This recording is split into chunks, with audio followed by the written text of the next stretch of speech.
But we're going to begin with breaking news from the summit. As you might expect, U.S. President Donald Trump is right at the center of it.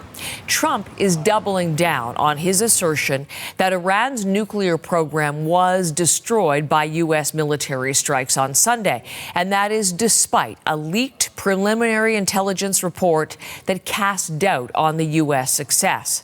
The new assessment instead suggests Tehran's nuclear program was set back by only a few months. If you look at the before and the after picture, everything above is burned black. I believe it was total obliteration. I believe they didn't have a chance to get anything out because we acted fast. Trump also pushed back on the report from Air Force One last night, insisting the sites were hit, quote, perfectly. The U.S. president told the world on Saturday the sites had been completely and totally obliterated. And since then, members of his administration have used the same language. Now, Trump this morning says Israel's government is carrying out a separate assessment and that he's waiting for an update on it. We're going to lead off our coverage out of Jerusalem this morning with Chris Brown, who leads our CBC News team in the region. So, Chris, these conflicting reports about just how much damage was done to Iran's nuclear program by those bunker-busting bombs. What are other members of the Trump administration saying about that? Well, good morning, Heather. This is reportedly a Pentagon assessment of the success of the U.S. bombing mission. It has not been published, but it's been leaked and quoted from by U.S. media sources. The Defense Intelligence Agency reportedly believes that Iran's stockpile of enriched uranium also remains intact. And it says it's also possible that so are some of the centrifuges that were kept underground, as all it can verify is that the entrances to the underground facility at Fordow were destroyed. This report claims that the U.S. strikes on Iran's nuclear facilities might only have set it back, in fact, by a matter of months. But as you say, there are lots of caveats here, and a big one is that the findings are low confidence. And that could be for a number of reasons. One might be that no one has actually been able to get into the facility to have a look around for themselves.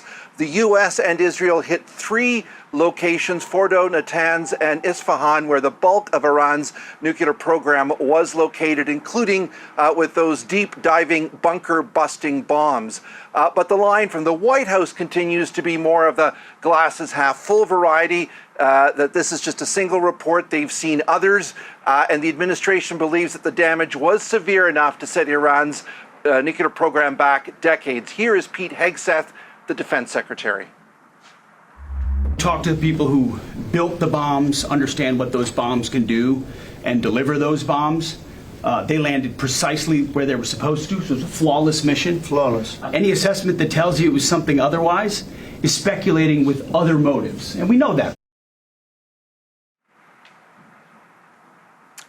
We're hearing much the same thing from Israeli officials here. In a briefing this morning, an IDF official said Iran's nuclear program has been set back by decades. Of course, the only way to really know is to actually get into some of these facilities, which is what Rafael Grossi was pushing for. He's the head of the UN's Atomic Watchdog Agency, and he said this morning that doing verification work is his top priority, although it is a difficult one, as there could be unexploded ordnances and other dangers to work with. There's also no indication at this point that Iran is going to let the IAEA into those sites.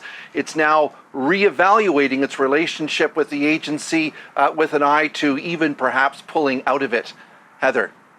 Chris, we are about a day and a half now into the ceasefire Donald Trump announced between Israel and Iran. How is it holding today?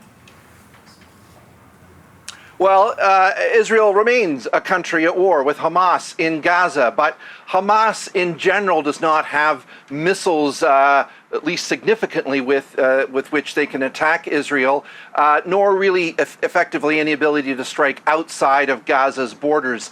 So with this ceasefire with Iran last night, the restrictions that had been put in place have been eased. Schools reopened this morning, as did Ben Gurion Airport. So did operations at an offshore natural gas field. And really just looking around Jerusalem, the streets do seem much busier.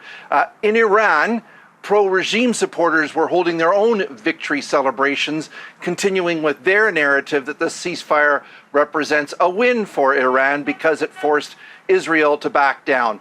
We don't have exact numbers, but some outside estimates suggest as many as 900 Iranians were killed in Israeli strikes, including many of the country's top generals, nuclear scientists, and regime officials.